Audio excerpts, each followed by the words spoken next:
Salam sejahtera Malaysia, selamat pagi, selamat berhujung minggu kepada seluruh rakyat Malaysia. Pastinya pilihan raya negeri Johor akan menjadi satu medan pertembungan dan juga satu medan untuk kita melihat siapakah sebenarnya yang akan menang. Sama ada yang lahir di Johor ataupun yang presidennya lahir di Johor. UMNO lahir di Johor. Tetapi presiden bersatu pula adalah daripada Johor. Jadi kita akan melihat pertembungan kedua-dua parti, PPBM dan UMNO. Okey, pada masa yang sama, perang psikologi di antara Najib, Razak, Zahid, Anwar Ibrahim dan pastinya Tan Sri Muhyiddin Yassin semakin membara, semakin panas, semakin menjadi-jadi. Dan perang psikologi pastinya yang berlaku adalah ungkit-mengungkit, adalah dedah-mendedah dan sebagainya. Baru-baru ini satu pendedahan yang amat mengejutkan seluruh Malaysia baru saja diterima adalah satu pendedahan yang saya pun hampir pingsan nak terkejut. Apa tidaknya? Tan Sri Muhyiddin Yassin telah mendedahkan ada beberapa perkara yang telah dilakukan oleh Datuk Seri Najib Tun Razak ketika beliau masih menjadi Perdana Menteri Malaysia. Dan semua itu menunjukkan apa? Menunjukkan bahawa Datuk Seri Najib Tun Razak memang ada melakukan sesuatu di mata Tan Sri Muhyiddin Yassin yang tak betul. Antara pendedahan yang telah dibuat oleh oleh Tan Sri Muhyiddin Yassin, oleh Tan Sri Muhyiddin Yassin adalah beliau telah membuat ulasan tentang 42 juta ringgit Malaysia duit SRC International Sdn Bhd yang Najib dah kena penjara 12 tahun tu. Dah kena penjara 12 tahun tu dan kena denda pula 210 juta ringgit tu. Datuk Seri Tan Sri Muhyiddin Yassin beliau kata, ialah memang corporate social responsibility, CSR, tapi sedekahnya kepada siapa? Sedekah kepada diri sendiri, kata Tan Sri Muhyiddin Yassin. Dan pada masa yang sama, Tan Sri Muhyiddin Yassin dedahkan ada 8 perkara. Ada 8, sekurang-kurangnya ada 5 atau 6 yang Tan Sri Muhyiddin Yassin dedahkan salah guna kuasa, penyelewengan, makan sendiri duit SRC International oleh Datuk Seri Najib Tun Razak. Yang pertama, tuan-tuan dan puan-puan, sebanyak hampir 500,000 iaitu exactly 449,586,95 sen untuk bayar kad kredit Visa Platinum Najib Razak. Wow, banyak tu.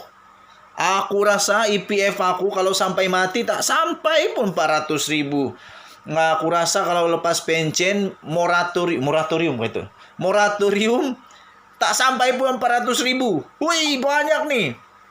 Bayangkan berapa banyak. Kebanyakan rakyat di Malaysia sampai mati kumpul duit pun tak sampai 400,000. Termasuk EPF, moratorium, pencen tak sampai 400,000.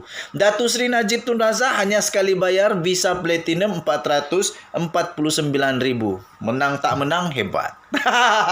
Okey, kedua tuan-tuan dan puan-puan, menurut Tan Sri Muhyiddin Yassin, satu lagi yang telah dilakukan oleh Datuk Seri Najib Tun Razak adalah beliau telah membayar untuk kad kredit Mastercard Platinum Najib Razak sebanyak RM2,833,147 dan 21 sen. Aduh, aku pening kepala. Tak apalah. Buat baik dulu rambut. Apa tak pening kepala? 2.8 juta. Aku rasa kalau dengan kerja aku sekarang, dengan cara hidup aku sekarang, dengan kerja sekarang, 7 kali aku mati, bangun lagi, mati, bangun lagi, mati, bangun lagi, tak sampai pun 2.8 juta. Tak. Tapi Najib Razak hanya sekali bayar untuk Mastercard Platinum Najib, dia sekali bayar 2.8 juta. Hebat tak hebat? Menang. Okey. Jadi pendedahan-pendedahan yang begini ni pada pendapat saya adalah satu perang psikologi, tetapi ini bukan hanya satu kata-kata, dengar kata dan sebagainya. Tetapi ini sebenarnya telah didedahkan oleh Tan Sri Muhyiddin Yassin dengan bukti-bukti yang sahih. Jadi saya pikir ini akan menjadi salah satu manifesto, salah satu senjata daripada Perikatan Nasional untuk menentang Zahid Hamidi dan Najib Razak, terutamanya UMNO, dalam pilihan raya negeri Johor. Saya pikir ini akan menjadi satu pertimbangan yang amat besar untuk pengundi-pengundi di Johor untuk memilih siapakah yang mereka akan pilih.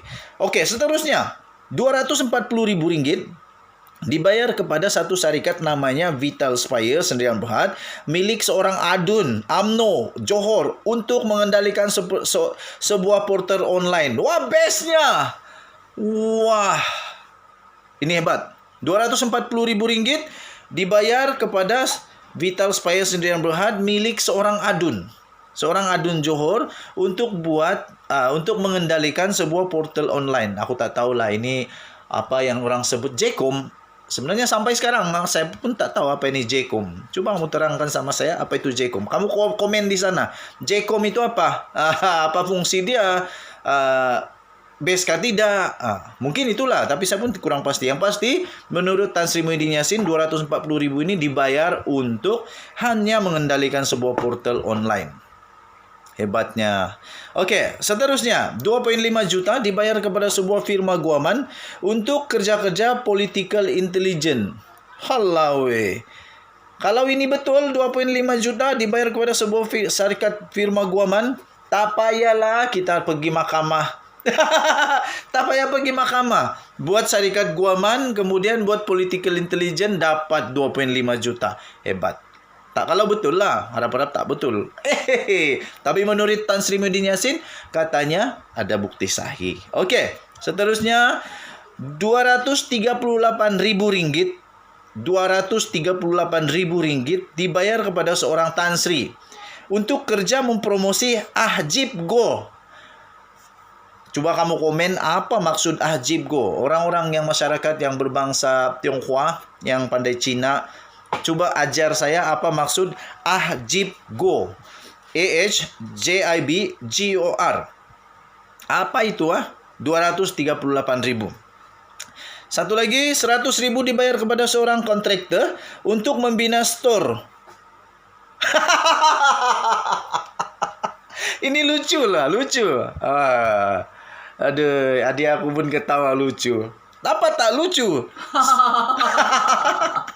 RM100,000 untuk store. Store apa nih? Saya pernah buat store juga. Store saya besar juga.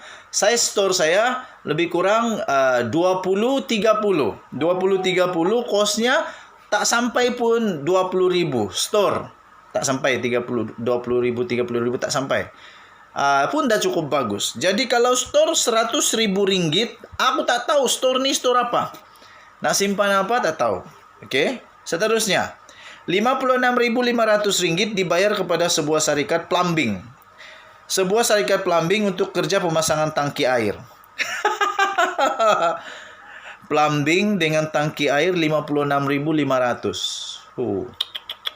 Saya pun ada juga pengalaman buat plumbing dan tangki air di rumah sendiri. Saya rasa tak sampai pun RM10,000. Rumah saya okey jugalah, besar okey juga, tapi tak sampai RM10,000. Jadi tak tahu berapa besar rumah ni dengan RM56,500. Tapi okeylah, itu hak dia. Tapi kalau guna duit syarikat SRC International, itu bukan hak dia.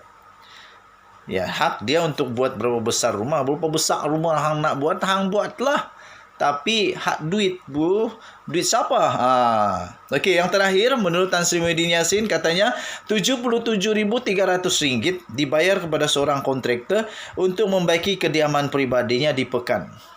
Kebanyakan rakyat di Malaysia, rumahnya tak sampai RM70,000. Tapi untuk Najib Razak, hanya untuk membaiki kediamannya di Pekan, perlu RM77,300. Itu pun tak kisahlah. Hak tu hak dia. Dia nak buat apa, buatlah. Dia nak perbaik sampai 700 juta apa, tak kisahlah. Tapi yang orang kisah ialah kalau duit itu bukan duit dia. Jadi tuan-tuan dan puan-puan, menurut Datuk Seri Tan Sri Muhyiddin Yassin katanya puluhan juta ringgit lagi untuk lain-lain kegunaan peribadi dan politik. Ada satu ni yang Tan Sri Muhyiddin Yassin hantar ni dalam tulisan bahasa Inggeris, tapi saya baca dalam bahasa Malaysia lah. Okey.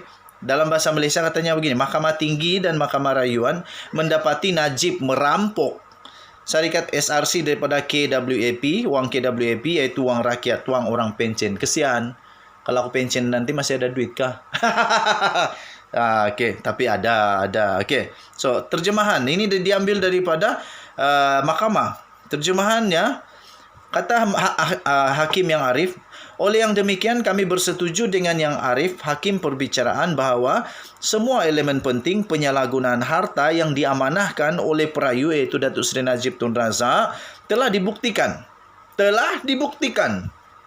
Bukti menunjukkan dengan jelas bahawa perayu bukan hanya, saya ulang lagi.